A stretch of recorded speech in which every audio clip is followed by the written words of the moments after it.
ஐந்து கரத்தினை ஆனை முகத்தினை இந்தி நீலம்பிறை போலும் ஈற்றினை நந்தி மகன்தனை நாணக் கொழுந்தினை புந்தியில் வைத்தடி போற்றுகின்றேனே. சிம்ம ராசி நேயர்களே, உங்களுக்கு இந்த 2026 வாக்கிய பஞ்சாங்கப்படி சனி பெயர்ச்சி எப்படி இருக்கப் போகிறது என்று பார்ப்போம். அச்சமறியாத வீரத்திற்கு அடையாளமே இந்த சிம்ம ராசியாகும். உங்கள் ராசி அதிபதி சூரிய பகவான் ஆவார். அந்த சூரிய பகவானைப் போலவே சுயமரியாதையுடையவர்கள் நீங்கள். கோச்சாரத்தில் உங்களுக்கு வக்ரமும் இல்லை, அஸ்தமனமும் இல்லை. உங்கள் நடையில் கூட நம்பிக்கையின் நிழல் வீசும். தலைமை தாங்கும் துணிவும் தர்மம் காக்கும் மனமும் கொண்டவர்கள் நீங்கள். தங்கம் போல் இதயம் கொண்ட சிங்கங்கள் சிம்மராசிக்காரர்கள். ஒருவர் பிறப்பு ஜாதகத்தில் சிம்ம ராசியில் ஒரு கிரகம் இருந்தால் மட்டுமே அவர்கள் அரியணை ஏறவே முடியும். எந்த லக்னக்காரர்களாக இருந்தாலும் சரி, அவர்களின் லக்னத்தில் சூரியன் இருக்குமாயின் அவர்களின் கடைசி காலம் வரை கௌரவம் குறையாமல் வாழ்வார்கள். இந்த ராசி ஒரு நெருப்பு ராசியாகும். அதனால் முன்கோபமும் கண்டிப்பும் செயலில் தீவிரமும் இவர்களின் இரத்தத்தில் கலந்தது. தர்மத்தை நிலைநாட்டுவதை லட்சிய நோக்காக கொண்ட தர்ம ராசிக்காரர்கள். பிரதிபலன் பாராத சேவை குணமுடையவர்கள். நிலத்தில் யாருக்கும் அஞ்சாதவர்கள். சிம்மராசியில் பிறந்தவர்கள் பெரும்பாலும் ஆண் ஆதிக்கம் அதிகம் உள்ளவர்களாக இருப்பார்கள். சிம்மராசியில் பெண்கள் பிறந்தாலும் அவர்களிடமும் ஆண் தன்மை ஓங்கியே இருக்கும். நம் முன்னாள் முதல்வர் அம்மையார் அவர்கள் பிறந்த ராசி சிம்மராசியே. பெரும்பாலும் இந்த சிம்மராசி ஆண்களை அனைத்து பெண்களுக்கும் பிடிக்கும். நேர்மை குணமும் தர்மம் செய்யும் மனமும் உள்ளவர்களை யாருக்குத்தான் பிடிக்காது. இந்த சிம்மராசிக்காரர்களுக்கு சனி பகவான் என்ன செய்ய கடமைப்பட்டுள்ளார் என்று பார்ப்போம். வாக்கிய பஞ்சாங்கத்தின்படி 2026ஆம் ஆண்டு மார்ச் மாதம் 6ஆம் தேதி காலை 8:24 சனி பகவான் கும்பராசியின் பூரட்டாதி 3ஆம் பாதத்திலிருந்து மீன ராசியின் பூரட்டாதி 4ஆம் பாதத்திற்கு பெயர்ச்சியாகிறார். அவர் பெயர்ச்சியான நாளிலிருந்து ஒரு மாத கால அளவிற்கு சூரியனால் அஸ்தங்கப்படுகிறார். அதாவது 1/4/2026 வரை அவர் சூரிய பகவானால் அஸ்தங்கம் அடைகிறார்.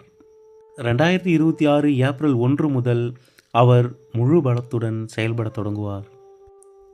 சிம்ம ராசிக்கு சனி பகவானின் ஆதிபத்தியங்கள் என்று பார்த்தால், அவர் உங்களுக்கு 6ஆம் வீடு மற்றும் 7ஆம் வீட்டிற்கான அதிபதியாவார்.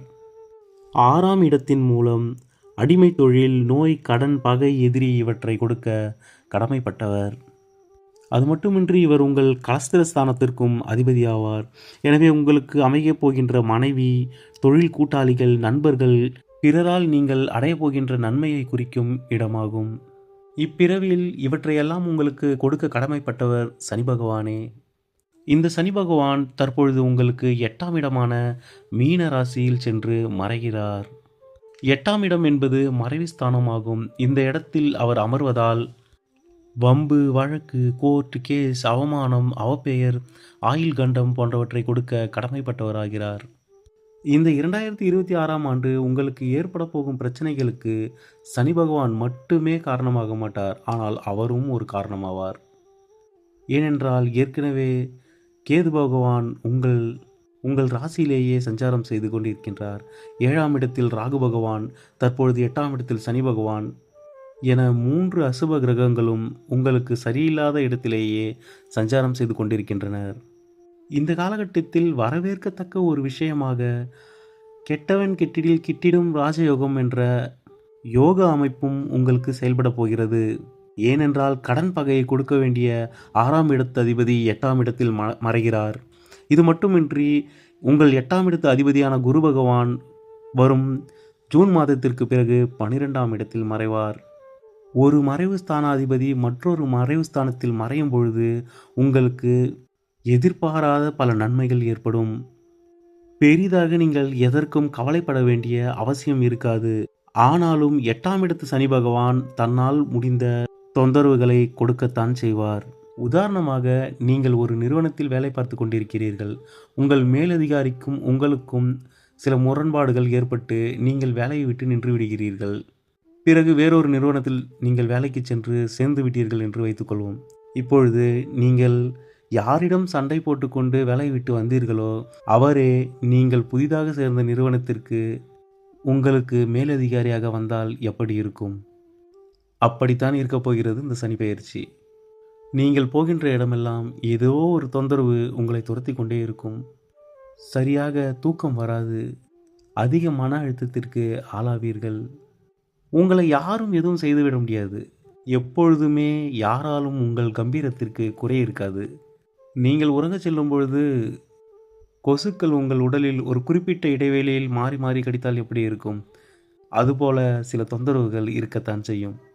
இந்த காலகட்டத்தில் நிச்சயமாக உங்கள் மேலதிகாரிகளுக்கும் அல்லது உங்களுக்கு கீழ் பணிபுரியும் பணியாளர்களுக்கும் இடையில் நல்ல உறவு நீடிக்காது.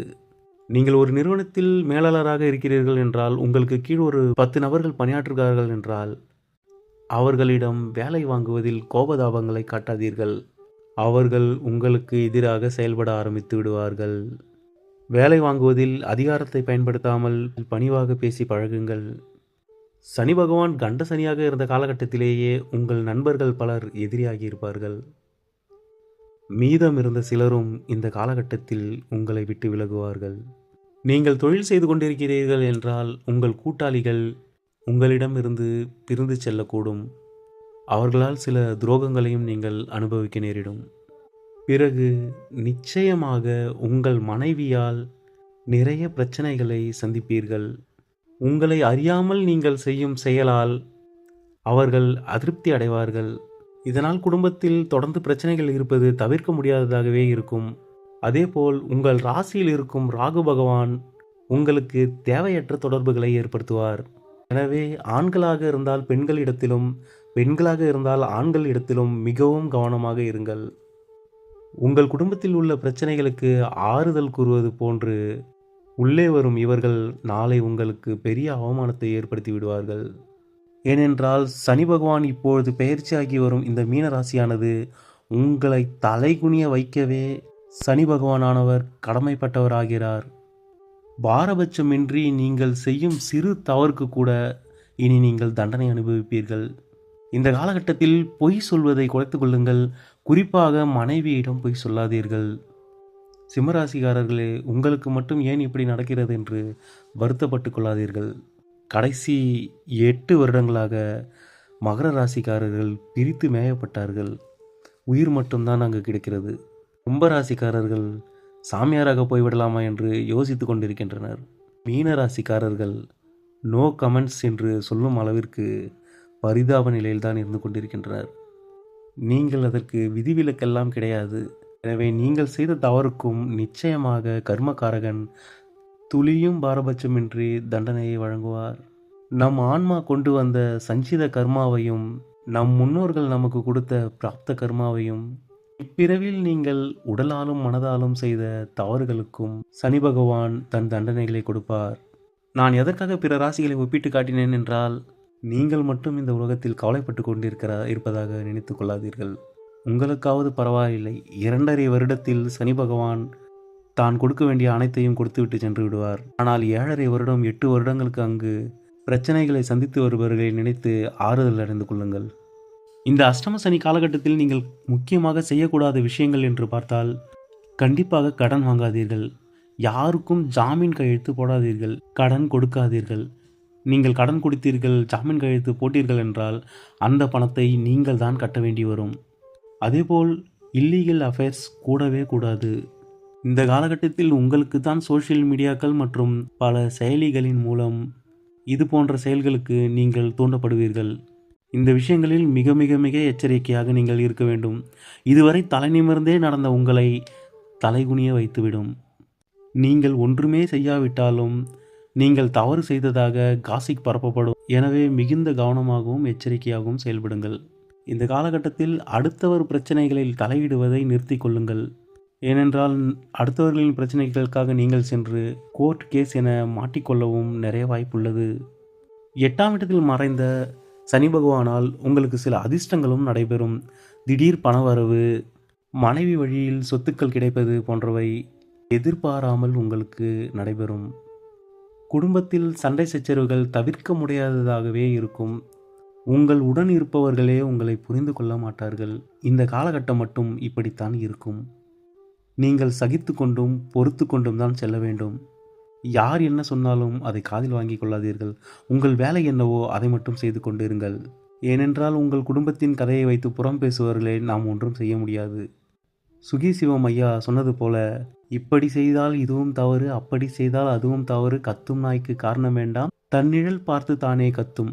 ஒன்று இந்த உலகத்தின் வாயை தைத்திடு, அல்லது உன் இரு செவிகளை இருக்க மூடிடு. உலகின் வாயை தைப்பது கடினம், உன் இரு செவிகள் மூடுதல் சுலபம்.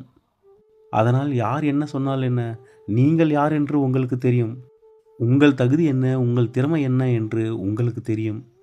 உங்கள் மேலதிகாரிகள் மட்டம் தட்டினால் என்ன, உங்கள் மனைவி உங்களிடம் சண்டை போட்டால் என்ன, உங்கள் உறவினர்கள் உங்களை புரிந்து கொள்ளாவிட்டால் என்ன, எல்லோரும் ஒரு நாள் உங்கள் நல்ல மனதை புரிந்து கொண்டு உங்களிடம் வந்து இணைவார்கள். இந்த சனிப்பெயர்ச்சிக்கு பரிகாரமாக நீங்கள் முதலில் உங்கள் குலதெய்வ வழிபாட்டை முறையாக மேற்கொள்ளுங்கள். வாரத்தின் சனிக்கிழமை நாட்களில் அசைவ உணவை தவிர்த்து விடுங்கள். கருப்பு நிற ஆடைகளை முற்றிலுமாக தவிர்த்து விடுங்கள். ஊனமுற்றவர்களுக்கும் வயதில் முதியவர்களுக்கும் அடிக்கடி உங்களால் முடிந்த உதவிகளை தொடர்ந்து செய்து வாருங்கள். ஒருமுறை திருநள்ளாறு சென்று சனி பகவானை வழிபட்டு வாருங்கள். அடிக்கடி 6 கால பூஜை நடைபெறும் சிவாலயங்களுக்கு சென்று ஒரு 20 முதல் 30 நிமிடங்கள் அங்கு அமர்ந்து இறைவனை மனதார பிரார்த்தனை செய்து விட்டு வாருங்கள். இவற்றை செய்தாலே போதும், சனி பகவான் உங்களை பெரிதும் பாதிக்க மாட்டார். சனி பகவான் உங்கள் ராசிக்கு 8ஆம் இடத்தில் அமர்ந்து உங்கள் ராசிக்கு 2ஆம் இடத்தை தனது 7ஆம் பார்வையால் பார்க்கிறார். எனவே உங்கள் குடும்பத்தில் நடைபெறும் எந்த ஒரு பிரச்சனைகளையும் அல்லது மன கஷ்டங்களையும் பற்றி 3ஆம் நபரிடம் தெரிவிக்காதீர்கள். உங்கள் குடும்ப பிரச்சனை உங்களிடமே இருப்பது மிகுந்த நல்லது. ஏனென்றால் உங்களை சுற்றி இருப்பவர்கள் உங்களின் பிரச்சனைகளை தெரிந்து கொண்டு அதன் மூலம் ஆதாயம் தேட பார்ப்பார்கள். உங்களுக்கு தெரியாமல் உங்களுடனே இருக்கும் சில துரோகிகள் மனதிற்குள் இதை நினைத்து சந்தோஷப்பட்டு கொள்வார்கள். இல்லையென்றால் பலரிடம் இதனை கூறி உங்கள் பிரச்சனையை ஊர் முழுவதும் பரப்புவார்கள். எனவே உங்கள் குடும்ப ரகசியங்களை யாரிடமும் பகிர்ந்து கொள்ளாதீர்கள். இது உங்களுக்கு ஏற்படும் கௌரவ குறைச்சலை குறைக்கும். அது மட்டுமின்றி சனி பகவான் தனது 10ஆம் பார்வையால் உங்கள் ராசிக்கு 5ஆம் இடத்தை பார்வையிடுகிறார். இதனால் உங்கள் மனதில் இனம் புரியாத கவலை தொற்றிக் கொண்டிருக்கும். அதேபோல் உங்கள் குழந்தைகளிடம் உங்களின் கோபதாபங்களை காட்டாதீர்கள். மற்றும் சனி பகவான் தன் 3ஆம் பார்வையால் உங்கள் தொழில் ஸ்தானமான 10ஆம் இடத்தை பார்க்கிறார். வேலை மற்றும் தொழிலில் திடீர் மன அழுத்தங்கள், அதிக வேலைபளு போன்றவை தவிர்க்க முடியாததாக இருக்கும். வேலையில் பதவி உயர்வோ அல்லது சம்பள உயர்வோ எதிர்பார்க்க முடியாது. இதுநாள் வரை நல்ல ஒத்துழைப்பை கொடுத்து வந்த மேலதிகாரிகள், சக பணியாளர்கள் அவர்களிடமிருந்து நல்ல ஒத்துழைப்பு கிடைக்காது. தற்பொழுது நீங்கள் வேலையை விட்டுவிடலாம் என்ற மனநிலையில்தான் இருப்பீர்கள். குரு பகவானானவர் கடகராசிக்கு பெயர்ச்சியான பிறகு உங்களின் கஷ்டங்கள் படிப்படியாக குறைய ஆரம்பிக்கும். அஷ்டம சனி காலகட்டத்தில் பணம் தொடர்பான விஷயங்கள் உங்களுக்கு சாதகமாக அமைய உங்கள் ஜென்ம நட்சத்திரத்திலிருந்து 20வது நட்சத்திரத்தை பயன்படுத்துங்கள். கொடுத்த பணத்தை திருப்பி கேட்பது, ஊதிய உயர்விற்காக பேச செல்வது, லோன் கேட்பது, சொத்து சம்பந்தமான விஷயங்களை மேற்கொள்வது போன்றவற்றை இந்த 20வது நட்சத்திரம் வரும் நாட்களில் மேற்கொள்ளுங்கள். உங்களுக்கு சாதகமாக அமையும். அது மட்டுமின்றி நீங்கள் நீண்ட தூர பயணம் மேற்கொள்ளும் போதும் முக்கிய ஆவணங்களில் கையெழுத்திடும் பொழுதும் உங்கள் ஜென்ம நட்சத்திரத்திற்கு 3 மற்றும் 7வது நட்சத்திரம் இல்லாதவாறு பார்த்து கொள்ளுங்கள். 3வது நட்சத்திரம் என்பது விபத்து தாரையாகும். 7வது நட்சத்திரம் என்பது வதை தாரையாகும். எனவே இந்த நட்சத்திர நாட்களை தவிர்ப்பது உங்களுக்கு மேலும் நன்மையை ஏற்படுத்தும். நான் கூறிய அனைத்தும் பொது பலன்களே. உங்கள் பிறப்பு ஜாதகத்தில் உள்ள தசா புத்தி கால அடிப்படையிலேயே துல்லியமான பலனை உங்களுக்கு கூற முடியும். எனவே அதிக பிரச்சனைகளில் இருப்பவர்கள் உங்கள் குடும்ப ஜோதிடரை அணுகி பரிகாரங்களை மேற்கொள்ளுங்கள். இறைவன் அருள் என்றும் உங்களுக்கு இருக்கட்டும். நன்றி.